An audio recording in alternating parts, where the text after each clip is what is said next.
What's up guys, welcome to Freedive Passion. Today I'm coming to you from Blue Ocean Freedivers. So this is a great facility in Dahab. They've got the only heated swimming pool in Dahab. They've got the only above water counterballast in Dahab. They can organise competitions, private record attempts. They've got underwater scooters for deep safety. Brian Crossland is a really experienced instructor. He was my first mentor in freediving and he's an AIDA instructor trainer.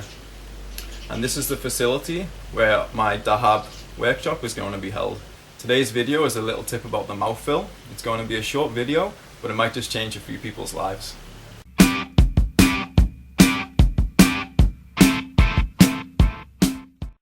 When it comes to the mouthfill, a very common problem that I come across is that people can equalise, they have air in their cheeks, and then at some point they feel like they can't equalise anymore, but there's still air left in the cheeks. So if this happens to you, the answer is very simple, and I'll go over that now. So to help you understand what's going on when you take your mouthfill, I've drawn a diagram. In this diagram, this C represents your cheeks and the air in your cheeks when you take a mouthfill. This T and this shape here represents your tongue, and in this example your tongue is in the T-lock.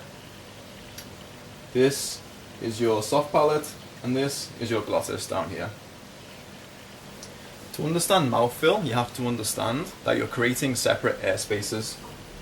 By closing the glottis, you've separated the airspace in the lungs and below the glottis from the air above the glottis. This is fully sealed now, and you can count it as a separate airspace. When you've filled air in your cheeks and created the T-lock, then this air in your cheeks is now also a separate airspace from the air behind your T-lock, because this is a seal which air cannot pass through, this is a seal which air cannot pass through. So you have 1, 2, 3 different air spaces. Now, as we all know, as you descend to depth, any air spaces within your body are going to be compressed. And also, one thing to note is that each time you equalise, you need to create a positive pressure of air within your sinuses in order to push that air through your eustachian tubes into your middle ear. So you need to create a positive pressure, if you're using the T-lock and frenzel, behind that tongue in order to push the air into your eustachian tubes. Now, if you're finding that you no longer have enough air to create the pressure to equalise your ears, then the reason is because all this airspace has been compressed to the point where you can no longer create enough positive pressure to equalise your ears. But you need to remember that we have 3 different airspaces: the airspace in our lungs, the airspace in our sinuses and behind our T-lock, and the airspace in your cheeks. So it's totally possible for you to run out of air behind the T-lock, still have air in your cheeks, and that would mean you're not able to equalise anymore.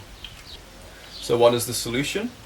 You need to drop the tongue down, so you release the T-lock just momentarily and let enough time to bring the air from your cheeks back behind your tongue. This is a kind of topping up the air behind your tongue. Then you will create the T-lock once again, and now you're going to have enough pressure to equalise your ears.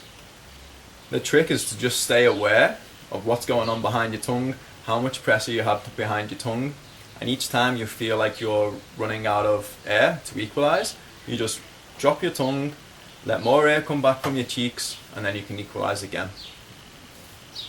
A great exercise to practice this is to do a full exhale, take your mouthfill, activate Uddiyana Bandha, and then bring your awareness to what's going on behind your tongue. So you'll have the T-lock start to equalise, and as each time you equalise, let a little bit of air come out of your nose. When you feel like there's not enough air left to equalise anymore, drop the tongue, scoop a bit more air behind the tongue, and continue to equalise. And just keep doing this until you've worked your way through your complete mouthfill. So an example would look like this.